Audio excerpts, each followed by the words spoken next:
शब्द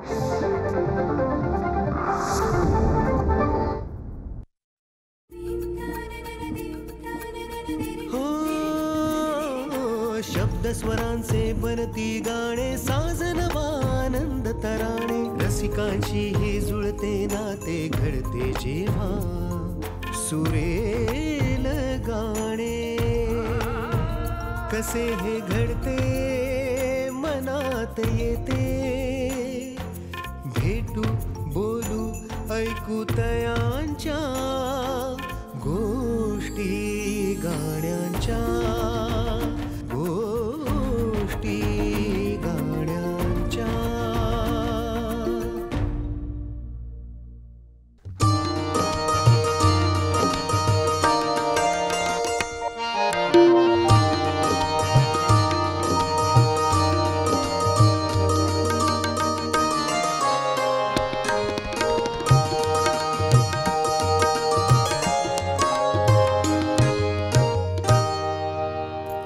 नमस्कार.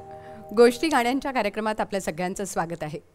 गीत गुंजारते जीवनाचे गझल, मर्म हृदयातल्या स्पंदनांचे गझल, भावनेला मुक्या बोलवेना जिथे, नेमकी वेदना तीच वाचे गझल. गझल एक भावना आहे, गझल एक विचार आहे, आणि हाच गझलचा विचार ज्यांनी लोकांपर्यंत पोहोचवला, किंबहुना मराठी गझल जनमानसात रुजवली असं म्हणता येईल. आजच्या काळातले दोन दिग्गज कलावंत आपल्यासोबत आहेत. एक म्हणजे गझल नवाज भीमराव पांचाळे आपल्यासोबत आहेत. भीमराव, स्वागत आहे. आणि ज्येष्ठ गझलकार A.K. शेख आपल्यासोबत आहेत. शेख सर, नमस्कार, स्वागत आहे. खरं तर मी म्हटलं तसं की तुम्ही मराठी गझल महाराष्ट्रात, महाराष्ट्राच्या बाहेर किंवा घरोघरी मराठी गझल पोचवली. म्हणजे एक सुरेश भटांना त्याचं श्रेय जातं, आणि त्यानंतर तुम्ही दोघांनीही गायकीतनं असेल आणि लेखनातनं असेल ही गझल लोकांपर्यंत रुजवली, मनामनापर्यंत गेली. आज तुमच्या दोघांकडनं आम्हाला खूप गझला ऐकायच्या आहेत, त्यांच्याविषयी ऐकायचं आहे. पण आपल्या मैफिलीची सुरुवात करताना तुमची दोघांची एक म्हणजे त्यांनी लिहिलेली आणि तुम्ही गायलेली अशी एखादी गझल त्यांनी सुरुवात करूया. बिलकुल.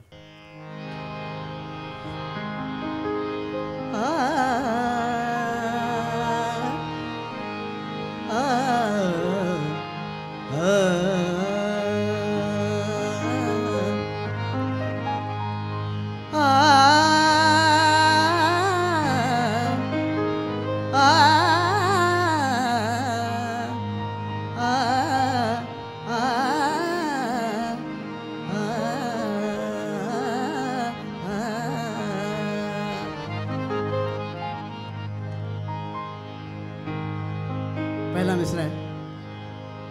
तू दिल्या जखमात, तू दिल्या जखमात मी हरवून गेलो, हरवून गेलो. तू दिल्या जखमात मी हरवून गेलो. इतरांनी दिलेल्या जखमा स्वतः हरवून जाणं ही कल्पनाच इतकी भन्नाट, इतकी जगावेगळी, इतकी अफलातून आहे की त्या गझलच्या प्रेमात न पडलो मी तरच नवल होतं. आणि ती बांधली गझल.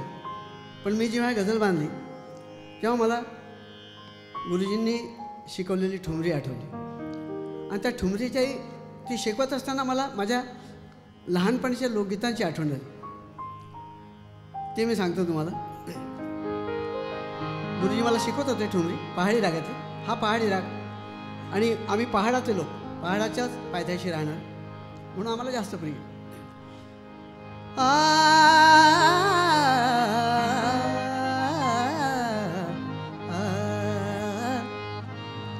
तू दिल्या जखमात मी हरवून गेलो.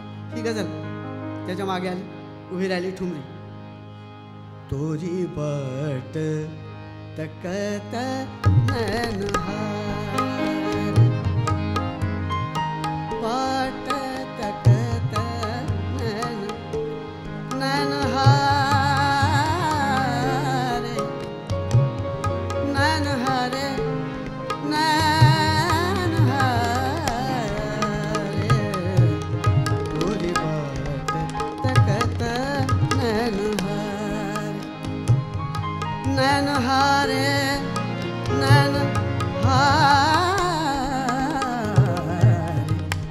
पट दखतनन हारी आजा सावरिया रे आजा आजा सावरिया रे पट दखतनन. आणि मध्येच थांबून मी गुरुजींना म्हटलं की माझ्या स्वर ओळखीचे आहेत, मी ऐकले आहेत, माझ्या कानावर पडलेले आहेत, मी गायलेलं आहे. मी तर तुला पहिल्यांदाच ही ठुमरी शिकवतो आहे पहाडी रागातली, तुझ्या कानावर कसे पडतील. मग मी त्यांना माझ्या लहानपणी ऐकलेलं आणि माझ्या तनामनात रुजलेलं ते लोकगीत ऐकवलं. ते लोकगीत असं होतं आमच्या वऱ्हाडी भाषेत. महादेवा जातो गा माया शंकर राजा, नदीले मोठा पुरगा, नदीले मोठा पुर कसा येंगू चौऱ्यागड.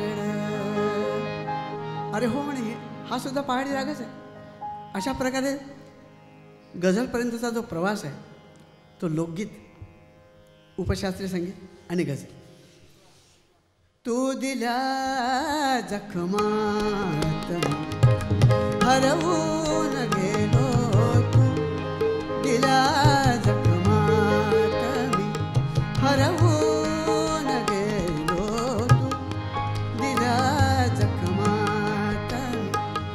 आणि गंमत अशी आहे, तू दिल्या जखमात मी हरवून गेलो असं वाटलं की दादऱ्यामध्ये बसूया, 6 मात्राच्या दादऱ्या तालामध्ये बसूया. गाऊन बघितलं, उत्तम वाटलं. आणि मग वाटलं 7 मात्रांमध्ये गाऊन बघितलं तर रूपकमध्ये, तिथे चांगलं वाटलं. आणि मग 8 मात्रांमध्ये गाऊन बघितलं तर केरव्यामध्ये. अशी एखादीच रचना मिळून जाते. म्हणजे मी एक लहान कलावंत आहे, माझ्यासारख्याला अशी रचना मिळणं म्हणजे उपलब्धी आहे माझ्यासाठी. आणि ते अशा प्रकारे ती रचना साकार झाली. आता मी 6, 7 आणि 8, तुम्ही ठरवा कुठल्या तालामध्ये ती चांगली वाटेल. तू दिल्या जखमात मी हरवून गेलो, तू दिल्या जखमात मी हरवून गेलो. अन तुला विसरायचे, अन तुला विसरायचे, अन तुला विसरायचे, विसरून गेलो, तू दिल्या जखमा. 7 मात्रा.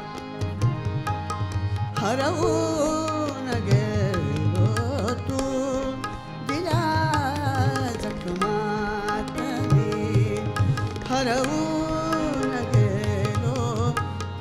अन तुला विसरायचे, अन तुला विसरायचे, विसरून गेलो, तू. 8 मात्र. तू दिल्या जखमात मी हरवून गेलो, तू दिल्या जखमात मी हरवून गेलो. अन तुला विसरायचे, तुला विसरायचे, तुला विसरायचे, अन तुला विसरायचे, विसरून गेलो, तू दिल्या जखमात मी हरवून गेलो, तू दिल्या जखमात मी हरवून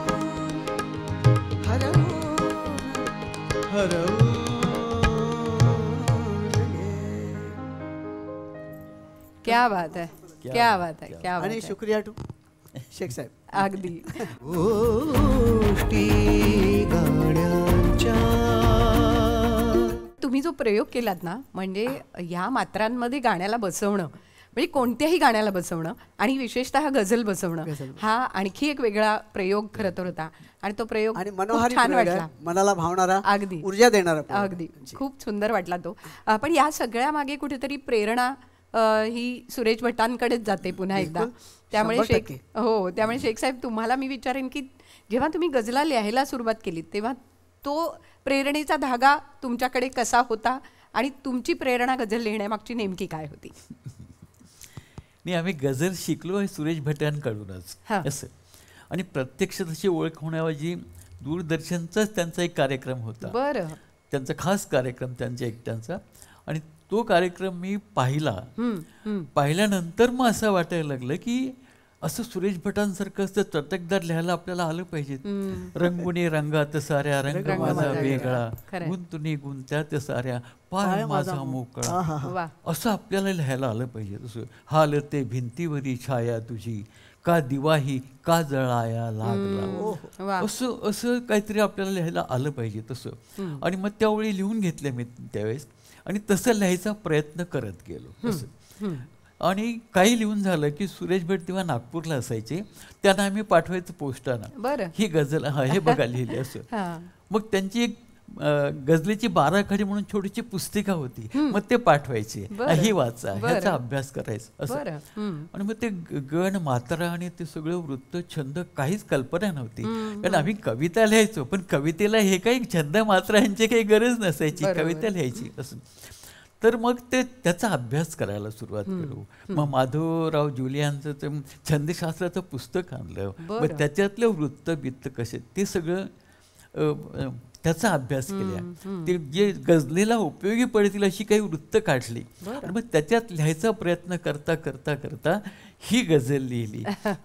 तू दिल्या जखमात मी हरवून गेलो, वा, अन वा. तुला विसरायचे विसरून गेलो. वा, वा. पण भीमराव, तुमच्या बाबतीत सुरेश भटांची भेट, तुमची पहिली गझल, या सगळ्या गोष्टी कशा जुळून आल्या? त्यांची भेट आणि आयुष्यातली पहिली गझल हे एकाच वेळी झालं सगळं. बरं. तो योगच म्हणावा लागेल माझ्या आयुष्यातला, की मी तर असं म्हणतो की मी काय करावं आयुष्यात हे मी नाही ठरवलं, ते गझलने ठरवलं. वा. अशा प्रकारे तो योग जुळून आला. मी 9वीत किंवा 10वीत असेल, हापॅन्डमधला मुलगा, संगीत क्लासला ज्या ठिकाणी येतो त्या ठिकाणी राजकमल चौक म्हणतात त्याला, तिथे सुरेश भटांचा खास अड्डा होता बसायचा. बरं. ते बसलेले बघितलं की सगळेजण आपापली जागा पटवायचे. कोणी रिक्षात, कोणी सायकल स्टँडला लावून, कोणी स्कूटर स्टँडला, कोणी दुकानाच्या फळीवर. आणि तिथून मी पण कुठेतरी बाजूला उभा असायचो. हे सगळं भर चौकात भर दरबार चौकात, भरायचा? भर चौकात. बरं. म्हणजे चौक खूप मोठा होता तो. बरं. त्या साईडला अशी मस्त जागा असायची, रिक्षा स्टँडच म्हणावं त्याला. आणि ते बसले की मग ते आपलं सुरू व्हायचं. आणि त्या काळात मला फार नाही कळायचं, म्हणजे मी उर्दू शिकत होतो त्या काळापासून. आणि मुशायरे ऐकायचो, कव्वाल्या ऐकायचो, गझलचे कार्यक्रम व्हायचे खूप अमरावतीला. हे सगळं कानावर पडायचं आणि खूप आवडायचं. पण मराठी गझल कानावर नव्हती पडली, ती पडली सुरेश भटांमुळं. वा. आणि मग ती माझ्या कानावर गझल पडली, माझ्या आयुष्यातली पहिली गझल, माझ्या गायकीची पण पहिली गझल. आणि माझ्यासाठी तो साक्षात्कारी क्षण होता. वा. माझ्या आयुष्यातला. ऐकूया आपण. हां.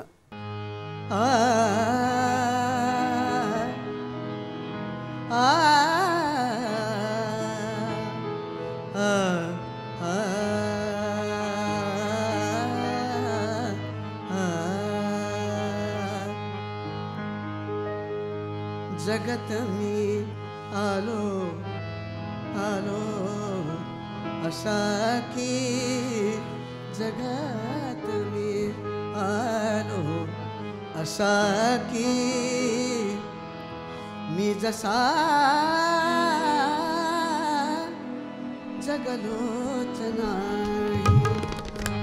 जगत मी आलो असा, जगत मी आलो असा की, मी जसा जगलोच नाही.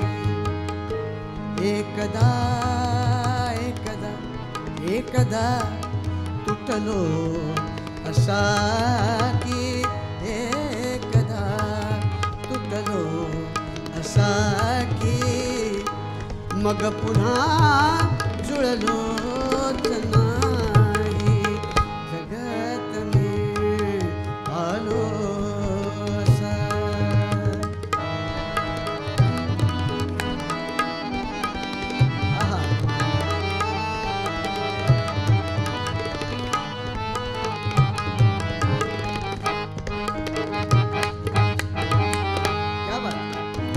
आहे बा.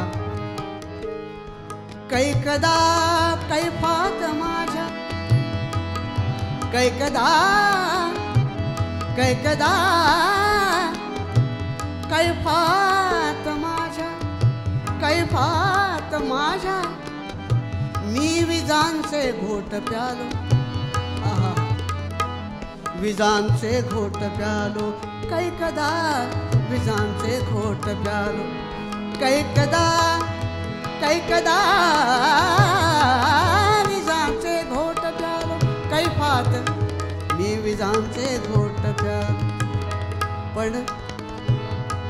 पण प्रकाशाला तरीही, पण प्रकाशाला तरीही हाय मी पटलोच नाही.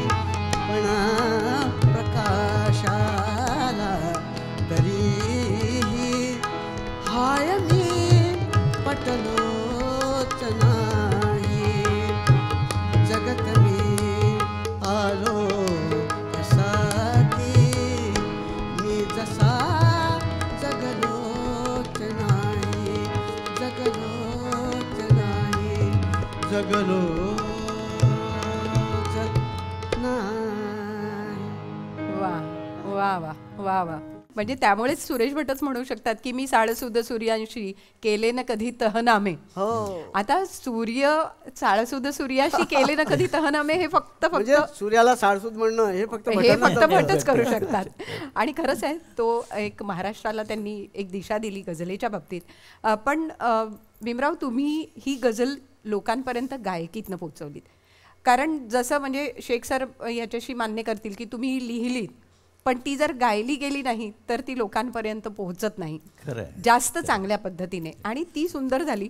म्हणजे मला आठवतंय, वाचलेली ऐकलेली माणसे गेली कुठे, पुस्तकातून चाळलेली माणसे गेली कुठे.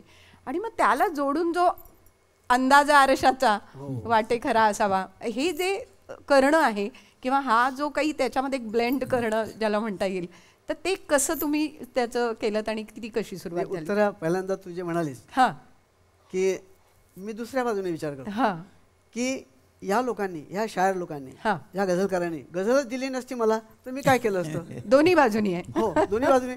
पण मी ते आहेत म्हणून मी आहे. अगदी. मी आज गझल नवाज म्हणवतो तो सुरेश भटांमुळं आणि या आज गझलकारांमुळं. असं वाटतं की आम्ही गझला लिहितो, हां. पण त्याला भीमरावांच्या स्वरांचा परिस्पर्श झाल्यावर खरी गझल होते. अगदी खरं आहे. असं आहे. पण खरं आहे, ते दोन्ही एकाच पारड्यात आहेत असं म्हणायला म्हणूया, हरकत असं नाही. कारण म्हणूया. उत्तम गझल असेल तर त्याला उत्तम चाल लागेल बरोबर. आणि तर लोकांना ती आणखीन आवडेल. गोष्टी गाण्यांच्या. तर अंदाज आरशाचा कसा आला? अंदाज आला 82 साली. बर त्याला कारण दूरदर्शनच आहे. बर. अनिल दिवेकर नावाचे निर्माते होते. हम्म, हम्म. त्यांना गझलांचा नाद, त्यांनी माझे कार्यक्रम केले होते. सुगम संगीताचा चंक होता, तेव्हा असा विशेष काही नव्हतं. बरोबर.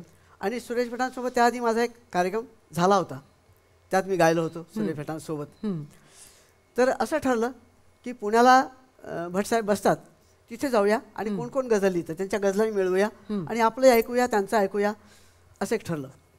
ही 83ची, मी 82 साली मुंबईत आलो असेल आणि 83 साली आम्ही असा एक धांडोळा घेतला.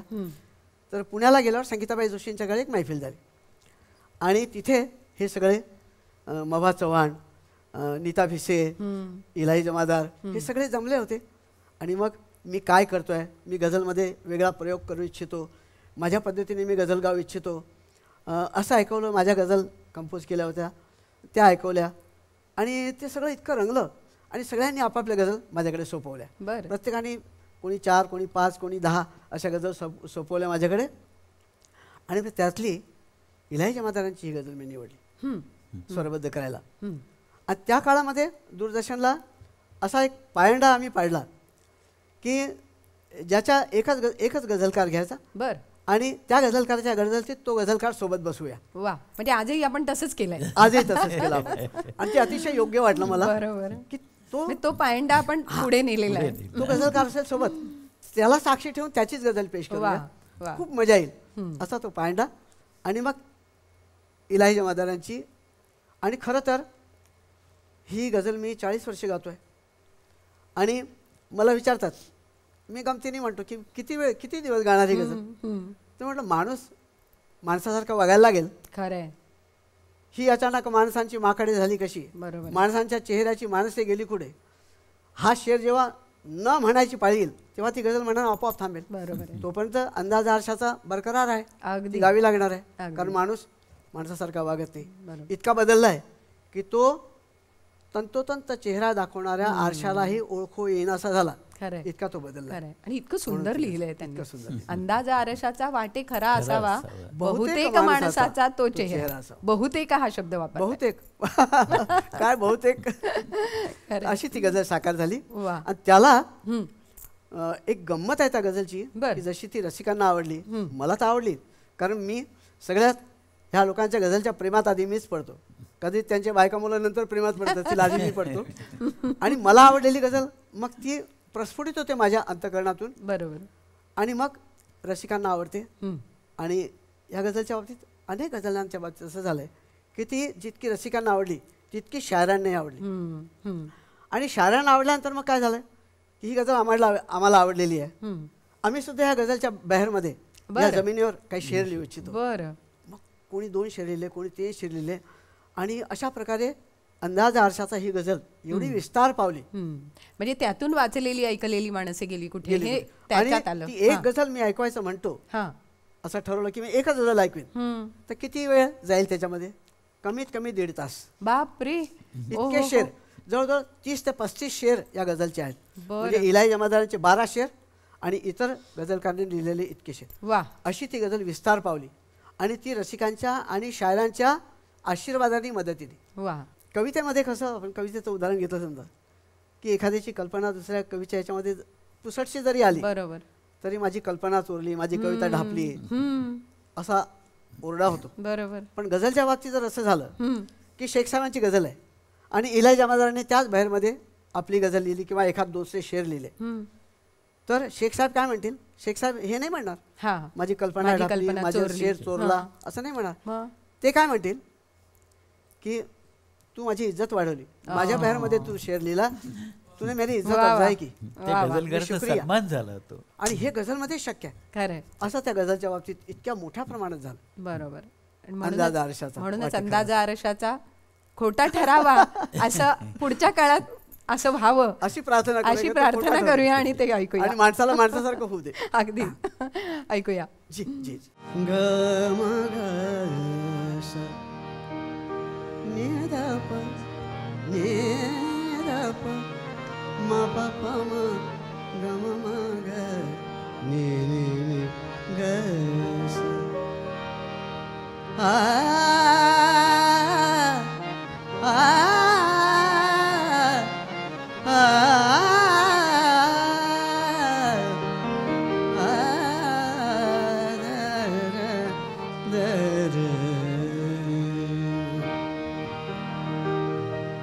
प्रत्येक कलाकृतीची एक जन्म कहाणी असतेच, तसंच प्रत्येक चालीची सुद्धा एक कहाणी असते. ती कशी प्रवास करते का आपण ठरवून काही करत नाही. पु ल देशपांडे म्हणतात ना की त्या शब्दांभोवतीच कुठेतरी चाल घुटमळत असते. ती तुम्ही त्याचं काम करा, त्याचं चिंतन मनन करा, ती आपोआप तुम्हाला तीच येऊन भेटते. आणि ते खरं आहे अक्षरशः. काही काही वेळा ते असं साक्षात्कार झाल्यासारखी चाल बांधली जाते. आता हीच बघा, अंदाज आरशाचा वाटे खरा असावा, असावा खरा असावा, अंदाज खरा असावा, खरा असावा. मला वाटलं आधी कलावतीमध्ये बांधावी रचना.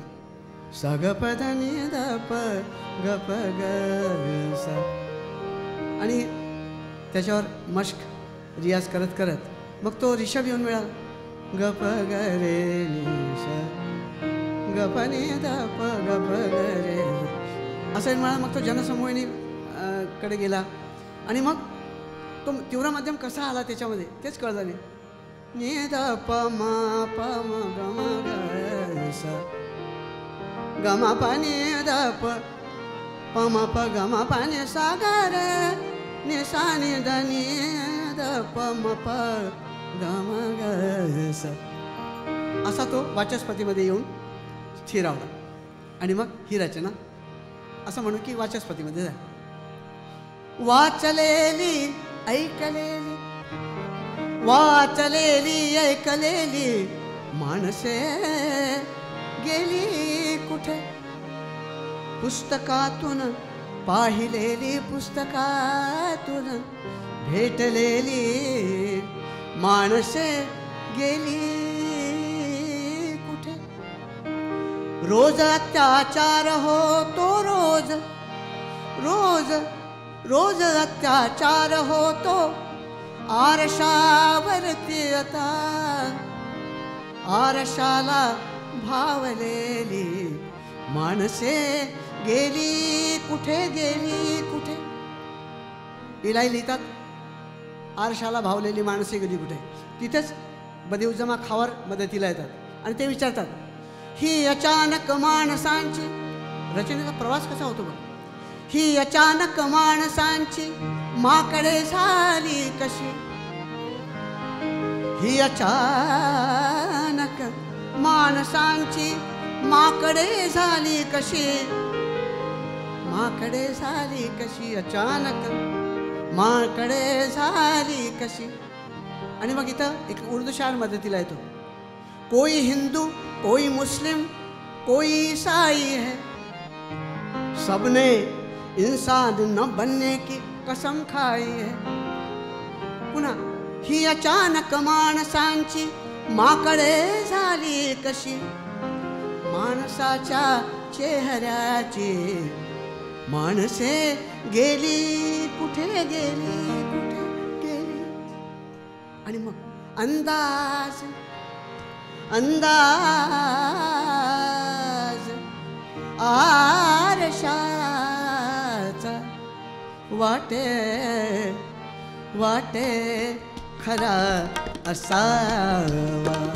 अंदाज आरशाचा वाटे खरा खरा असावा. बहुतेक बहुतेक माणसाचा बहुतेक माणसाचा तो चेहरा असावा. अंदाज आरशाचा वाटे खरा खरा असावा. अंदाज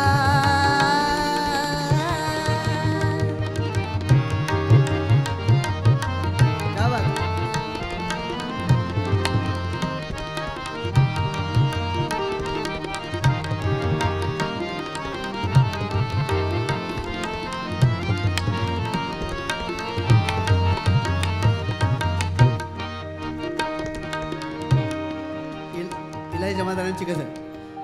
आणि एक उदाहरण की दुसरे शायर कसे येऊन मिळतात.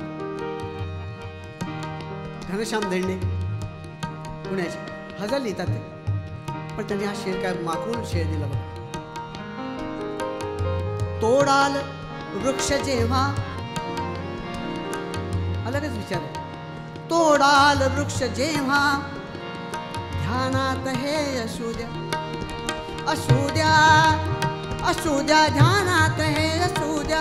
तोडाल तोडाल वृक्ष जेव्हा ध्यानात हे असू द्या असू द्या ध्यानात हे असू द्या ध्यानात हे असू द्या. तोडाल वृक्ष जेव्हा ध्यानात हे असू द्या असू द्या ध्यानात हे असू द्या. कित्येक कित्येक पाखरांचा पाखरांचा कित्येक पाखरांचा तो आसरा असावा. अंदाज आरशाचा वाटे खरा असावा. बहुतेक बहुतेक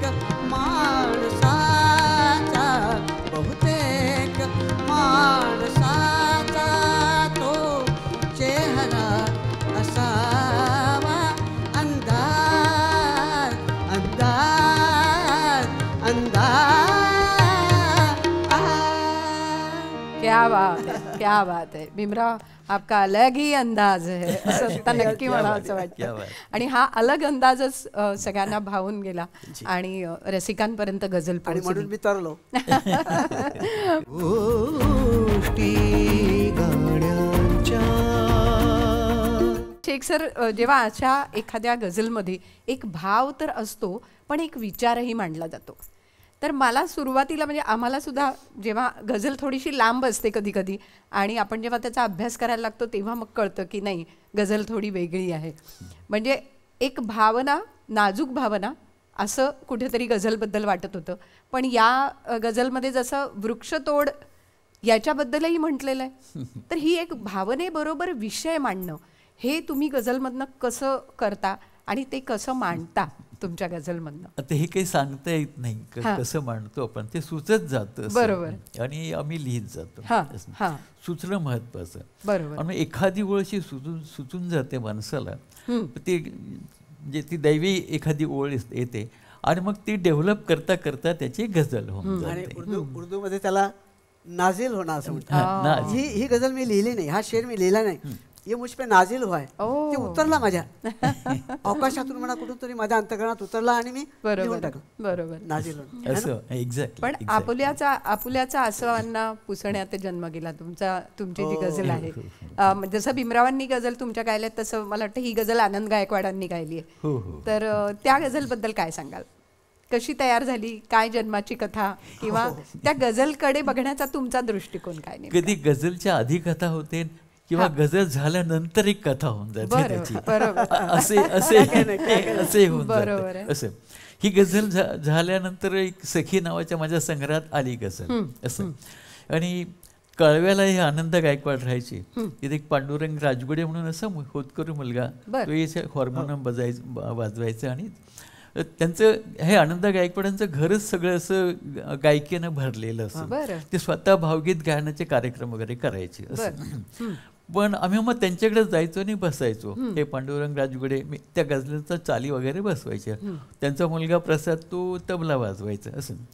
पण आम्ही आमचा कार्यक्रम सुरू असताना ते मात्र कोपऱ्यात बसायचे. त्यांना गझल हे मान्यच नसायचे. भावगीत वगैरे ठीक आहे, गझल घ्या मला असो ते आमच्यात कधी मिसळले नाही. मग त्यांना माझं हे नवीन पुस्तक आल्यानंतर मी त्यांना भेट दिली की हे माझं पुस्तक. गझलांचं ठेवून दिलं त्यांनी तसंच. एकदा ते आजारी पडले असं. आजारी पडले, मग घरीच असायचे, हार्ट अटॅक येऊन गेला. आणि मग आता करायचं काय, मग त्यांनी ते समोर पुस्तक दिसलं, ते पुस्तक घेतलं आणि ते असं उलगडलं मध्येच. आणि ही गझल त्यांना सापडली. आपुल्याच आसवांना पुसण्यात जन्म गेला. बरोबर. आपुल्याच आसवांना पुसण्यात जन्म. मग त्यांचं सगळं आयुष्य त्यांच्या डोळ्यापुढे उभं राहिलं असं. आणि ती सगळी वाचली त्यांनी गझल, त्यांना चाल लावली असं. आणि बघता बघता मग ते ओक्साबोक्षी रडायलाच लागले. अरे बापरे. असं कळेच ना. घरच्या लोकांना वाटलं की काही त्रास आहे काय ह्यांना वगैरे काय, तर तसं काहीच नव्हतं त्रास वगैरे असं. मग त्यांच्या मुलानं मला फोन केला. मी नेरवेळा पोस्टमास्टर होतो तेव्हा. मला फोन केला. मी आपलं उरकलं सगळं आणि संध्याकाळी गेलो त्यांच्याकडे. ते रडतायत. म्हटलं काय झालं? थांबा म्हणे, मी तुमच्याशी काही बोलत नाही, तुमचं चाललेलं असतं, मी काही डिस्टर्ब करत, पण सगळं माझं अख्खं आयुष्य ह्या गझलमध्ये तुम्ही कसं मांडलं. एक ना एक शब्द माझ्या आयुष्याचा साक्षीदार झालाय त्या गझल. अशी गझल तुम्ही कशी लिहिली. मग तेव्हा त्यांचं त्या थांबलं थोडंसं असं. ती ही गझल आहे की आपुल्याच आसवांना पुसण्यात जन्म गेला, लपवून दुःख चैनी दिसण्यात जन्म गेला. आयुष्य वेचले मी हाती असे न काही, धावून मृगजळाला फसण्यात जन्म. हा जन्म शापिताचा, हा यज्ञ भाकरीचा. आपण भाकरीच्या शोधार्थ आपलं गाव कुठे असतं आणि आपण कुठे येतो. हा जन्म शापिताचा, हा यज्ञ भाकरीचा, घेऊन सोबतीला वसण्यात जन्म गेला. त्यांना कशा कळाव्या या वेदना उरीच्या, त्यांना कशा कळाव्या या वेदना उरीच्या, दुसऱ्यास फक्त त्यांचा हसण्यात जन्म गेला. जे पाहिजे स्वतःला, जे पाहिजे मनाला, असण्यात जन्म गेला, अच्छा. नसण्यात जन्म गेला. क्या बात आहे. हा जन्म एवढासा खर्चू कुठे कुठे मी, हा जन्म एवढासा खर्चू कुठे कुठे मी, समजाविण्यात अर्धा रुसण्यात जन्म गेला. आणि शेवटचा मक्ता लिहिला होता की माझे असून कोणी मज पावलेन एके, बरं. माझे असून कोणी मज पावलेन एके, त्यांच्याच पायरीवर बसण्यात जन्म. वा वा. अशी ही गझल. वा. आणि हे शेवटची ओळ त्यांची अक्षरशः त्यांच्या आयुष्याला लागू पडलेली गझल म्हणून ते रडत होते. बरोबर. म्हणूनच मला असं वाटतं की प्रत्येक गझलचा एक वेगळा अंदाज असतोच. आणि भीमराव, तुम्ही तर इतके प्रयोग केलेत, म्हणजे तुमच्या बोलण्यातनं मगाचपासून सगळे शास्त्रीय संगीतातले राग हे येत आहेत आणि ते राग तुम्ही त्याचा वापर केलेला आहे संगीत देताना. मग अशी एखादी गझल, कारण उपशास्त्रीय संगीत जसं तुम्ही सुरुवातीला म्हटलं की ठुमरी आहे, तसं मग नाट्यसंगीताच्या अंगाने एखादी गझल करावी असं वाटलं का? तोही वेगळा प्रयोग मला वाटतं तुम्ही केलाय. नाही, करावं असं वाटलं नव्हतं, असा विचार आला नव्हता. हां, पण ती एक रचना हाती आली. बर. मधुसूदन नानिवडेकर, कोकणातले शायर, भलं भलं ते सांगते. भलं भलं ते सांगत. वा. ती रचना हाती आल्यावर वाचली आणि कळलं की याचा आकृतीबंध तर गझलचा आहे. गझलच्या आकृतीबंधात त्याचा रदीफ, काफिया, वजन हे सगळं, पण त्याचा जो स्वभाव आहे तो कुठेतरी नाट्यसंगीताच्या अंगाने जातो. आणि मग चाल बांधायची तर आहे, मग कशी बांधूया, काय करूया याच्यासोबत, या रचनेसोबत करू तरी काय मी. तर मग विचार केला की याला एक तालात का बांधू नये, 12 मात्राच्या. दादराच पाहिजे असं कुठे आहे. सहसा एक तालामध्ये बांधल्या जात नाहीत गझला, त्याच्यात बांधूया, एक वेगळाच राग घेऊया. आणि जसं नाट्यसंगीताचा बाज असतो, गझल तर बरकरार राहिलीच पाहिजे, बरोबर, तिचा बाज तर असलाच पाहिजे, पण नाट्यांगसुद्धा दिसलं पाहिजे. ते सुद्धा अंग येऊ देऊ का, म्हणजे येऊ शकतं का, असं मला एक विचार आला. आणि मग करून पाहिलं आणि ते जमलं. वा. भलं भलं ते सांगतेस का उगाच भांडतेस. बरं. ते लुटुपुटीचं भांडण, आणि ते इतकं मजेदार आहे सगळं ते. बरोबर. आणि ते नानिवडेकरांना खूप साधलं आहे ते. वा. त्यांचा जो त्यांच्या गझल, त्यांचा जो गझल संग्रह आहे त्याच्यामध्ये सगळं असं छान. आणि प्रेमाचा स्थायीभाव, हा, गझलमध्ये गझलचा स्थायीभाव प्रेम हाच आहे. अगदी. पण आजच्या जमान्याची माग म्हणा, आजच्या जमान्याची गरज म्हणा, सामाजिक आशय येऊन लगटला आहे गझलला, ती गरज म्हणा, पण स्थायीभाव प्रेम हाच आहे. आणि तो नानिवडेकर सारख्या, शेख साहेबांसारख्या गझलकारांनी बरकरार ठेवला आहे. वा. तशी ही एक गझल माझ्याकडे. म्हणजे तो लटका रुसवा आहे जो या गझलेत आहे, आणि तोही नाट्यसंगीताच्या अंगाने आलाय, आम्हाला ऐकायला आवडेल. बिलकुल बिलकुल बिलकुल. तू जन्माची भूल तरीही, तू जन्माची भूल तरीही, तू माझ्या जगण्याचे कारण, तुझ्याच साठी माझ्या पाशी केवळ हे गझलेचे तारण. काय शब्द आहे तारण. असेल माझे चुकले तेव्हा, असेल माझे चुकले तेव्हा, तोल जायला नकोच होता. कशास उकरून काढतेस तू नवीन मुद्दे, जुनेच भांडण, किंवा जुनेच मुद्दे नवीन भांडण. भल भल ते सांगतेस, भल भल ते सांगतेस, भल भल ते सांगतेस, भल भल ते सांगतेस, भल भल ते सांगतेस का उगाच भांडतेस. भल भल ते सांगतेस का उगाच भांडतेस. भल भल ते सांगतेस का उगाच भांडतेस. जन्माचे जन्माचे चुकलेले, जन्माचे चुकलेले, जन्माचे चुकलेले गणित पुन्हा मांडतेस.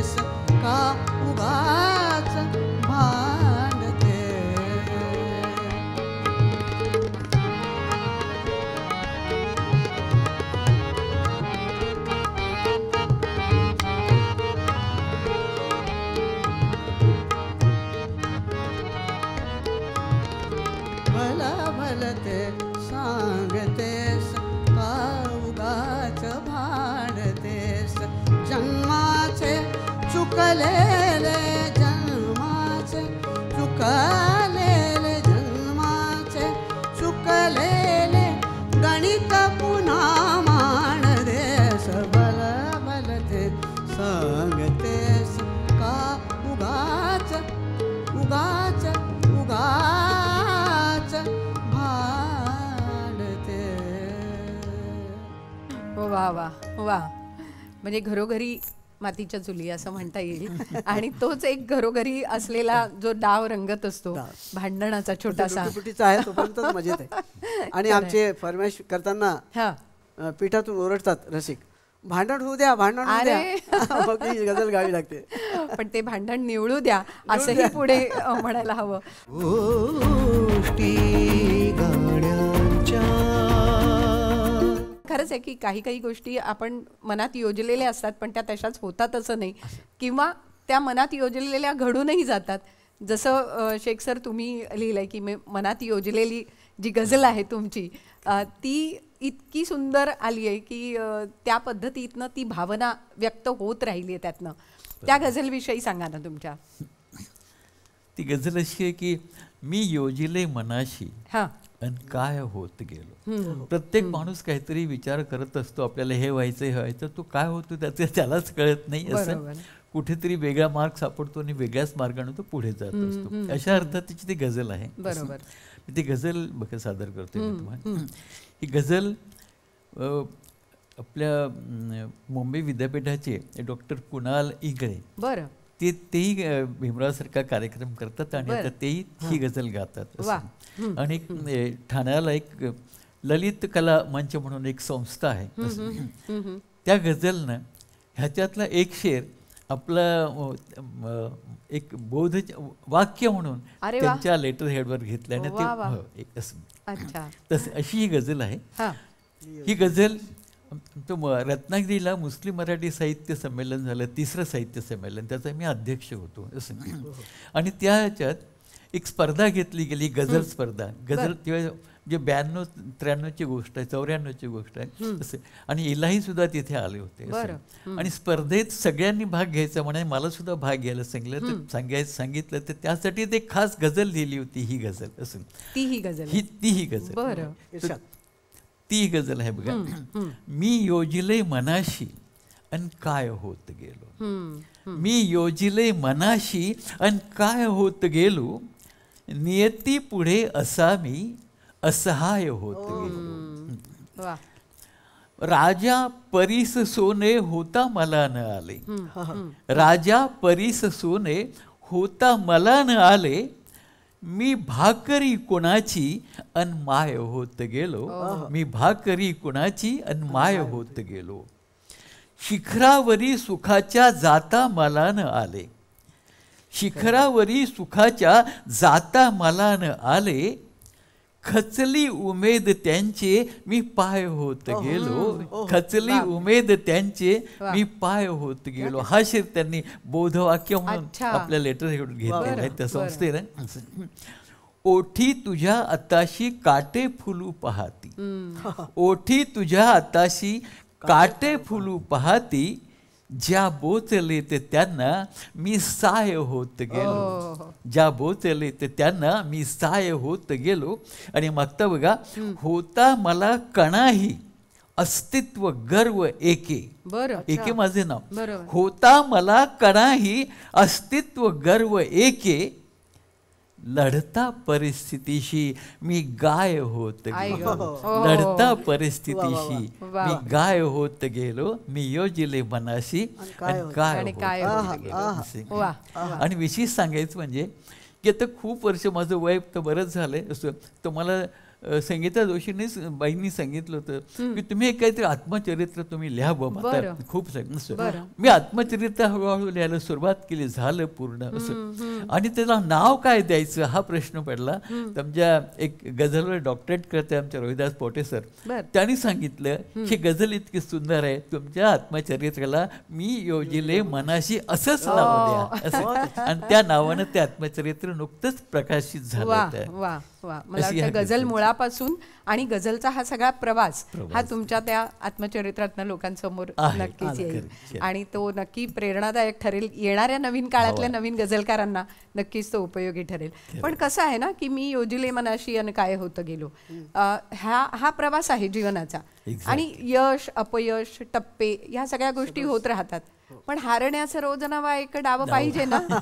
हा म्हणजे तो नवा डाव हरत असताना पुन्हा जिंकण्यासाठी नाही, हारण्याचा एक नवा डाव पाहिजे. तर ही रचना कशी झाली आणि पुन्हा त्या रचनेला जोडणारी एकेंची एक गझल आहे. तर या दोन्ही गझलांचा जो काही मेळ आहे त्या मेळाबद्दल आम्हाला तुमच्याकडनं ऐकून ते सादर कराल. हारण्यास एक नवा डाव पाहिजे म्हणजे वाचला नाही, डाव पाहिजे आणि हारण्यास हे काही चुकलं विकलं तर नाही. म्हणजे मिसरा लिहिण्यामध्ये ओळ लिहिण्यामध्ये काही आणि चूक नाही आता झाली. संगीताताईंचा उल्लेख झाला तर संगीता जोशींनीच ते लिहिलंय. संगीता जोशींची हा हारण्यास एक नाव, जिंकण्यास एक नाव डाव पाहिजे असं असू शकतं बा. हो. स्वाभाविकपणे बरोबर. हारण्यास एक नवा डाव पाहिजे. आणि नंतरची ओळ अगदीच गार करून जाते की साखळे जुना नवीन घाव पाहिजे. आणि वेदना बोलते. वेदना बोलते. आणि नंतर त्या काळामध्ये ही गझल बांधली. त्याच्यामध्ये एक 4 पानांचं एक पत्र आलं. हा पुण्याजवळचं एक गाव आहे, तिथे एक आहे, नाव नाही सांगत, नाव सांगणं योग्य होणार नाही. बरोबर. पण त्यांनी लिहिलं, पत्र आहे माझ्याकडे, 4 पानी पत्र आहे, ही धरोहर आहे, संचित आहे आपल्या आयुष्यात. बरोबर. म्हणून नाव सांगण्यात काही पॉईंट हो, नाही. हो. तर तो माणूस म्हणाला की अगदी निघालो होतो आत्महत्या करायला. अरे वा. आणि ही गझल ऐकली, काहीतरी ऐकावं, तुमचे गाणी गझला ऐकत होतो, ऐकण्याचा नादच होता. आज काहीतरी ऐकत होतं. हारण्याचा एक नवा डाव पाहिजे. आधी ऊर्जाच अंगाभर संचारली आणि परत आलो आणि जगायलाच लागलो, दुसरा काही विचार न करता. असं म्हणजे हे म्हणजे माझ्याबद्दल ही फुशारकी माझी नाही आहे, ती ऊर्जा, ती ताकद आणि ते गारुड त्या गझलचं आहे. शब्दांची आहे, सुरांची आहे, दोन्हीची. आणि असं ते इतकी आवडते मला त्यामुळे ती गझल. तर असा हा हारण्याचा एक नवा डाव पाहिजे जसं संगीता जोशींनी म्हटलं, तसं एकेंनी म्हटलं की डाव मित्राचेच होते. हो, हा पुन्हा रोजच्या जगण्यात येणाऱ्या या डावाचे अनेक पैलू हे खरं तर दिसतात त्याच्यात. पण मला असं वाटतं भीमराव आणि शेख सर तुमच्याकडनं आणखीन काही गोष्टी ऐकायच्या आहेत आम्हाला.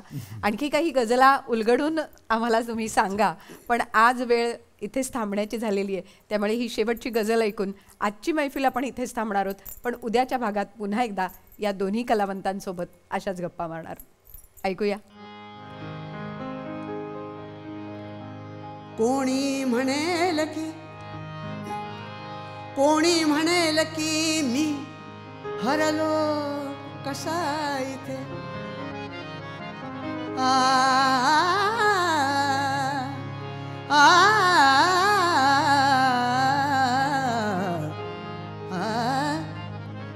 कोणी म्हणेल की मी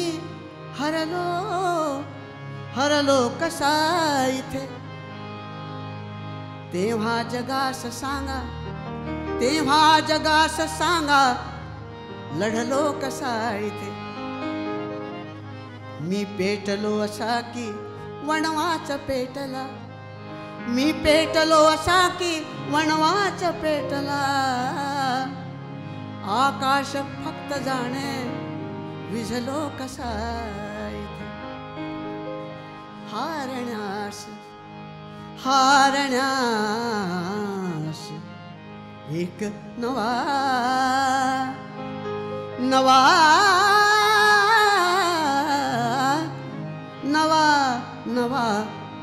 डाव पाहिजे, नवा डाव पाहिजे, जिंकण्यासाठी नाही, हारण्यास. काय अजबच आहे ना, काय पॅराडॉक्स आहे. आणि मग हा डाव शब्द आल्याबरोबर शेख साहेब आठवले आणि वेगळाच आयाम प्राप्त झाला या ओळीला. ते म्हणतात, डाव मित्राचेच होते नेमके, डाव मित्राचेच होते नेमके, घाव मित्राचेच होते नेमके. गझल रचनेचा आपण जेव्हा विचार करतो, गझलच्या आकृतीबंधाचा जेव्हा विचार करतो, तेव्हा हे एक उत्कृष्ट उदाहरण, अद्भुत उदाहरण आहे गझलच्या आकृतिबंधाच्या वेगळेपणाचं, की या आपल्यामध्ये काफिया असतो, रदीफ असतो, वजन असतं आणि बाकीचे शब्दमध्ये असतात. या रचनेमध्ये काय झालं आहे की फक्त काफिया आणि फक्त रदीफ. म्हणजे सलाम शेख साहेब, की अशी अनोखी रचना तुम्ही या गझल साहित्याला किंबहुना सगळ्या साहित्याला दिली, की म्हणजे घाव काफिया, मित्राचेच होते नेमके रदीफ. पण ही फक्त काफिया आणि गझलची रदीफची गझल आहे, दुसरं काहीच नाही याच्यामध्ये. डाव मित्राचेच होते नेमके, घाव मित्राचेच होते नेमके, प्रेमपत्रे मी तिला लिहिली परंतु, प्रेमपत्रे मी तिला लिहिली परंतु, ताव मित्राचेच होते नेमके. वाचले जेव्हा तिच्या नावापुढे, इथेच खरी गंमत आहे, वाचले जेव्हा तिच्या नावापुढे, वाचले जेव्हा, वाचले जेव्हा तिच्या नावापुढे, नाव मित्राचेच होते. काय करूया आता याही बाबतीत हारण्यास डाव मागायला. हारण्यास हारण्यास एक नवा डाव पाहिजे, हारण्यास एक नवा डाव पाहिजे, हारण्यास हारण्यास हारण्यास एक नवा डाव पाहिजे. साकळे जुना जुना, साकळे जुना नवीन घाव पाहिजे, हारण्यास एक नवा डाव पाहिजे.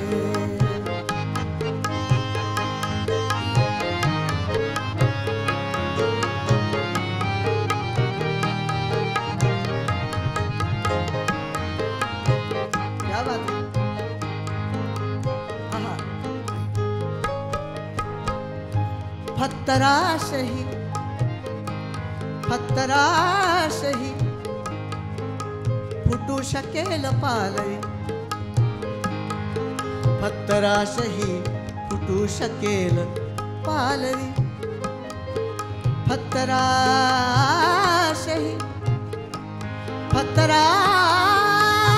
फत्तराश फुटू शकेल पालवी, फुटू शकेल पालवी, फत्तराश. पम ग ग गम पम ग ग गम पम ग स ग पद सा नि ध पम पम ग रे सा नि ध प म पम ग ग गम पम पम पम ग स. फत्तराशही फुटू शकेल पालवी. आ आ आ फत्तराशही फुटू शकेल पालवी. आसवात आसवात तेवढा, आसवात तेवढा प्रभाव पाहिजे, हारण्यास एक नवा डाव पाहिजे.